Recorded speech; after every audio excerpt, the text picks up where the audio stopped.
Stop it! Stop it!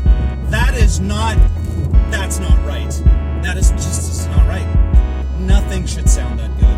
Oh, that was amazing. I mean, I could continue on. I could go on and on about this car. I've only had the car for a few hours. And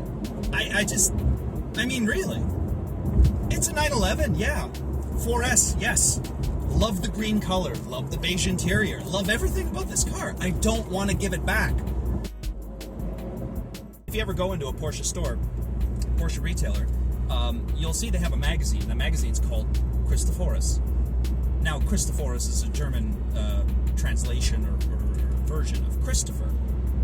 Well, you'd wonder why the Porsche magazine is named Christopher. Christopher is the patron saint of travelers.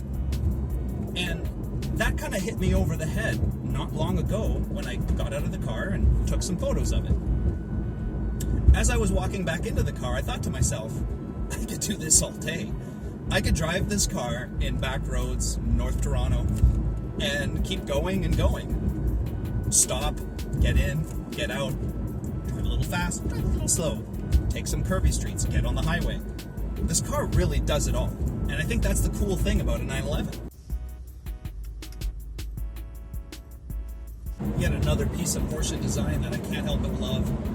There's a switch on the steering wheel that says drive mode. It's a little wheel that you can spin.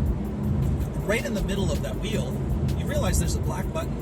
And it's just a black button. It doesn't say anything. It's not red. It's not chrome. It's not pewter.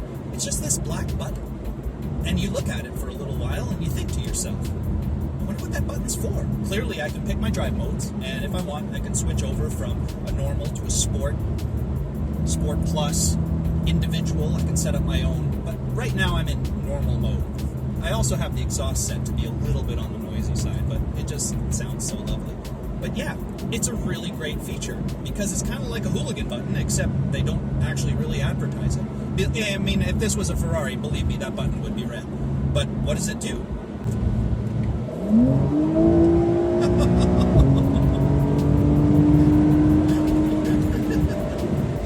Oh boy, that's just so much fun.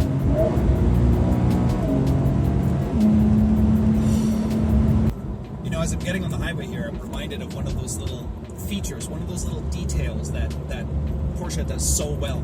And one of the details I love is, of course, the middle rev counter is still there, and I love that it's still analog. But on either side, you have these great electronic displays that you can pretty much do whatever you want with them. You can have nav on the right, you can also have nav on the main screen. You can really tailor it to what you want.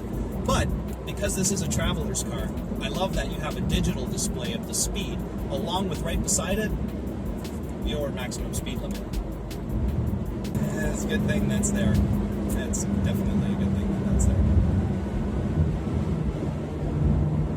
Again, I go back to Christophorus, the patron saint of travelers. I can really travel in this car. I've been in some cars that seem to stop you from driving altogether. This car wants you to drive. It's all tech based around the driver.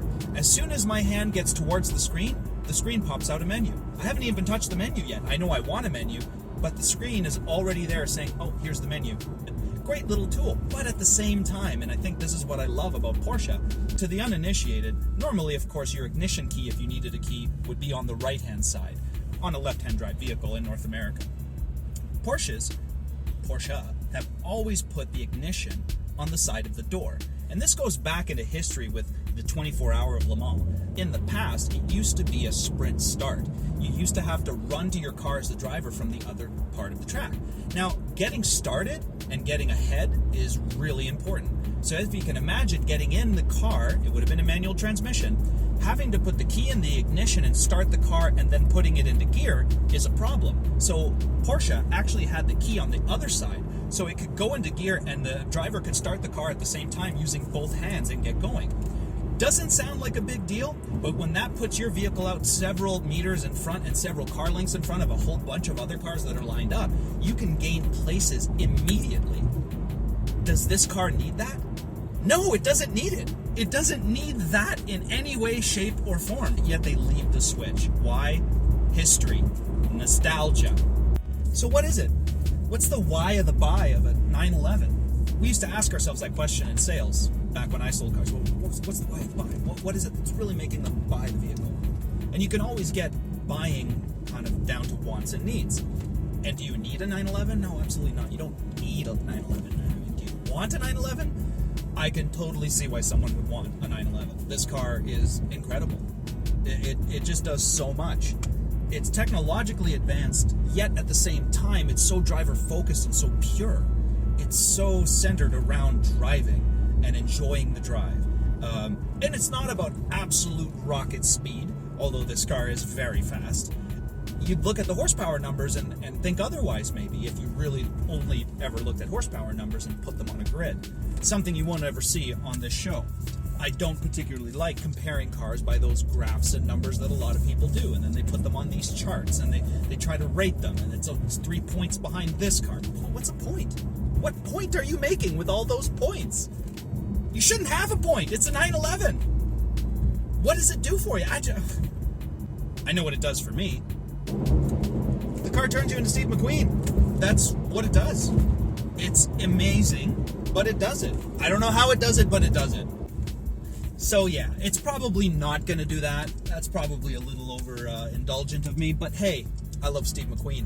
And though this car won't turn you into Steve McQueen, it maybe might give you a glimpse into how it feels to be Steve McQueen, I gotta say. Because this car, it definitely gives you the feels.